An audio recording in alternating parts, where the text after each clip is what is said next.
Hello, it's Scott Manley here, back in the world of Star Citizen. We've had a couple of months where we haven't had any patch, largely because it was expected that the next release would be the first-person shooter.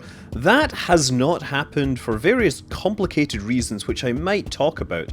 But we have had a new 1.1.5 patch, which is only on the PTU server. That means it's a special server that you have to, basically copy your credentials over to, and then you get to play with some of the new stuff. Well, assuming you have the new stuff. So this little wart that is hanging off the back of my Constellation Phoenix is a little snub fighter. Now this one is the Archimedes, which isn't the Merlin that the other ones have. The Merlin is what comes with the stock Andromeda. Basically you can step out of your spacecraft or climb down this access hatch, jump inside and then undock it and fly it around and defend your spacecraft. It is of course, a major attraction for people that backed the game at the Rear Admiral level and got the Andromeda.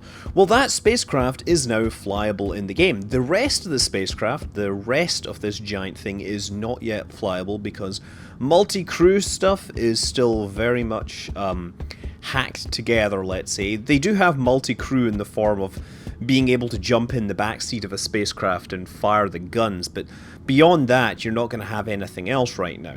So let's actually start it up here.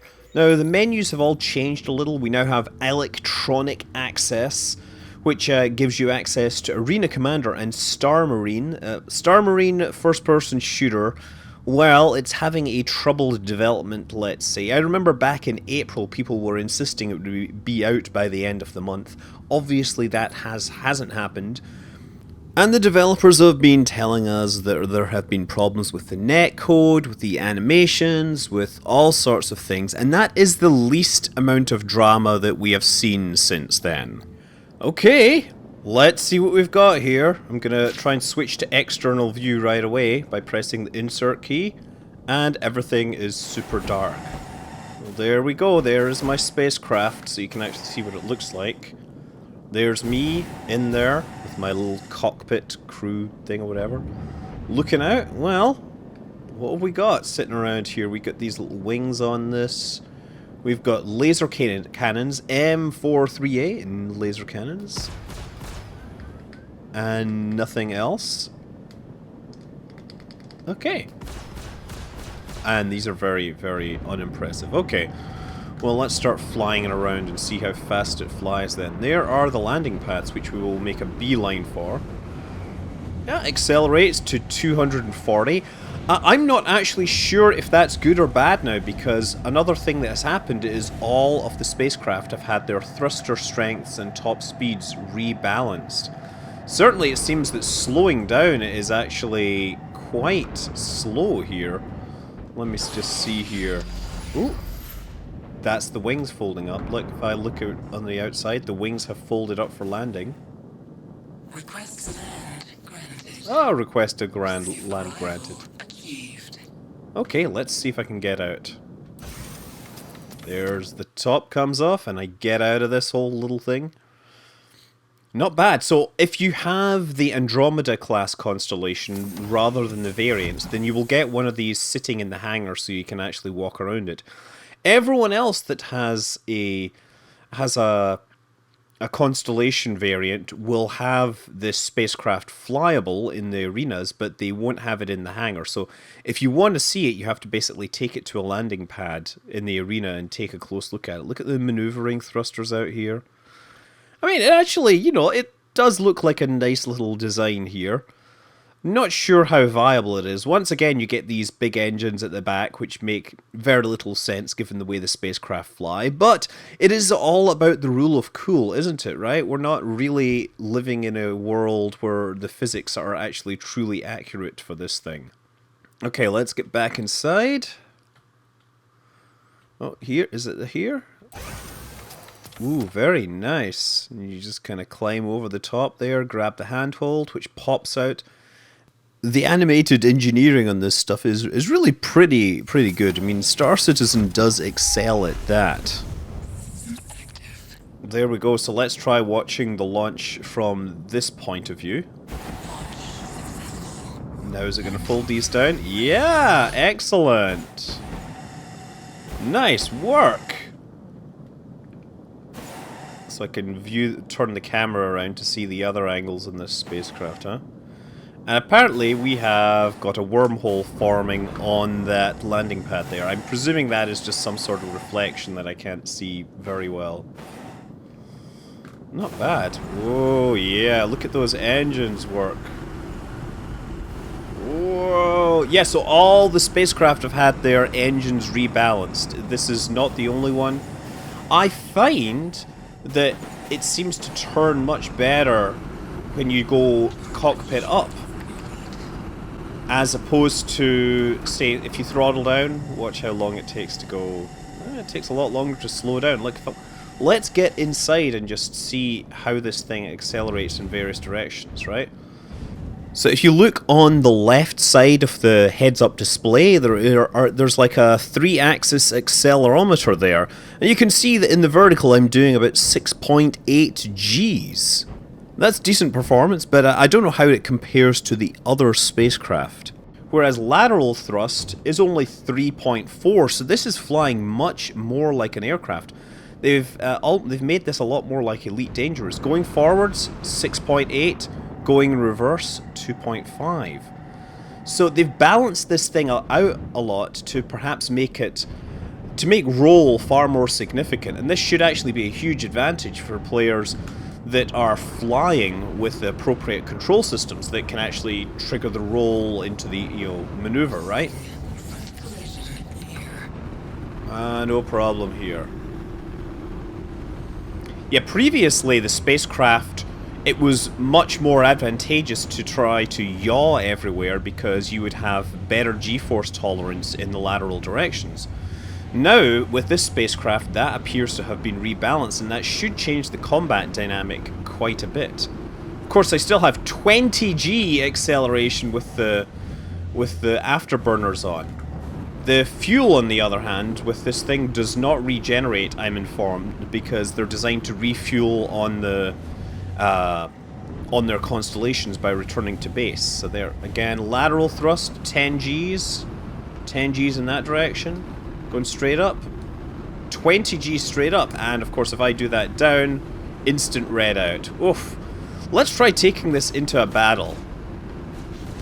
Well, I took it out in Vanduul Swarm, and it's better than an Aurora on account of the fact that it has a lot more maneuverability. Now, Vanduul Swarm has been heavily rebalanced in the most recent release. First of all, the hostiles have had their hit points reduced, and all the player ships, all the non-Vanduul ships, have had their hit points increased. This may be an unfortunate change, given that the other spacecraft that was added in this release was the captured Vanduul fighter. One of the most expensive spacecraft sold, and certainly in the secondary market, the grey market, it was getting resold at times for something ridiculous, like over $1,500 I remember seeing them sold for. But that was largely driven by its rarity. There was a limited pool and it has never been offered again. So now those players that coughed up get to fly the Star Citizen equivalent of a TIE fighter. Something that is not really the most, hardened of bad guys, let's say. It's not heavily armed. It's cannon fodder, basically. But it's alien cannon fodder with a cool user interface and all those other things.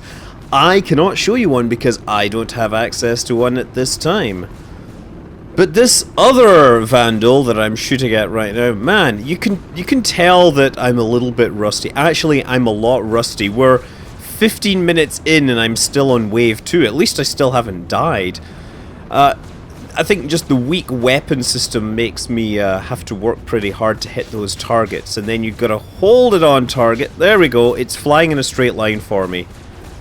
And I'm still tweaking my joystick again, my joystick settings. Ah, there we go, excellent. I showed that Vandal who is boss.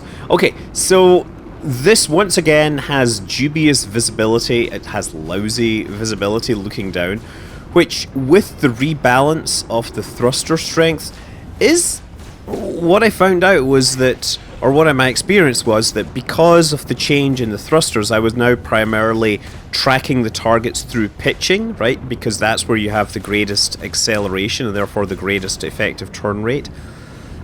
I kept on finding that the targets that I was shooting would be below the nose of my spacecraft when I was shooting at them, just simply because you're pulling up most of the time. You know, standard technique in air combat is to go cockpit up because that's the way you can turn fastest. And this was also true, but it meant that I was shooting targets that I literally couldn't see. I was only seeing them because of the heads-up display. Anyway, yeah, it worked well enough, and I'll have to try refitting some extra guns on it. But the other thing you can, of course, do is try some racing. Yet the racing is really going to have its dynamics changed simply due to the changed thruster values. All those record times that have been set with the previous spacecraft are probably all null and void at this point. I don't know the exact numbers on the thruster changes, but whatever changes they are, they pretty much have invalidated all the speed records, so you can go out and try and regain some glory. I thought I'd try flying it around from the third-person view, but it apparently decides to mess around with depth of field and make everything else out of focus. Nevertheless, you can see how this thing flies, and it does. You do have to absolutely roll to make sure you're going cockpit up if you want to get the most performance from your spacecraft. Anyway, this is the test setup. It's still not released properly, although it does feel pretty solid. It hasn't crashed on me or anything, unlike previous test builds that I've seen. But on the other hand, the release of this is definitely pretty late. We expected it to come out with the first-person shooter, but that has been pushed back and pushed back. Certainly, there's been a lot of people that aren't happy with the development at this time. Derek Smart, of all people, has decided to weigh in and has written a whole lot of articles on the subject, believing that feature creep and expansion of scope are severely limiting the ability for the developers to develop to deliver what they originally promised. Now, some of you may agree with him, some of you may not, but apparently the Cloud Imperium had just up and gave him his money back and said, please don't come back to our game. We'll see how this whole thing pans out. I hope they really get the development back on track, and I hope I can find somebody that will let me fly their Vanduul fighter. Until then, I'm Scott Manley. Fly safe.